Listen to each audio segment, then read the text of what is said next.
وقتی که ما میگیم که امروز روز مادر است یا فرضاً روز حمایت از حقوق یک زنان هست است، خیلی از دوستان میگن که 365 روز یا تمام سال برای ما روز مادر است، روز دفاع از حقوق زن است. اما متاسفانه ما این رو در جامعه نمیبینیم.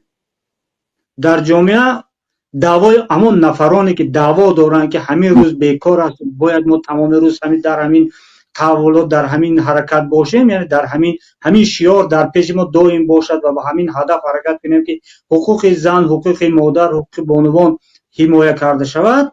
آنها همین روز همین صدا را دارند، فردا فراموش میکنن، رفتن دیگر درباره این چیز گپ نمیزنن. برای همین خاطر دوستان عزیز، درست است که هر کس با فکر و اندیشه خودش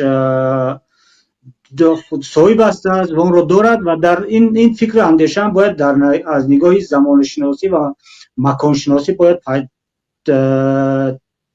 شکل گیرد و از نقطه نظر من باید که ما این روزها رو فراموش نکنیم و عیناً نه همین روزها ما باید گوییم از همون کمبودی که نسبت به بانوان و نسبت به زنان در تاجیکستان هست است، ما باید گفته شود. علال خصوص ما می‌بینیم در زندان‌های ما زن‌های هستند که زندانی سیاسی هستند و مثل الفت خانم محمدشاهی‌وا، شاهیده محمدجانова، من باز یک نفر دیگر همراه کردن رخشانه حکیمova. اینها همون زن همون مادرها هستند که حقوقشان پایمال شده است. حالا در چند روز پیشتر من یک مکتوب خواندم، یک مطلب خواندم، گفته شده است که 150 نفر یا 160 نفر از زنان با رئیس جمهور مکتوب نوشته است که تا آزاد کند یا که سبوکی بیارد برای رخشانه.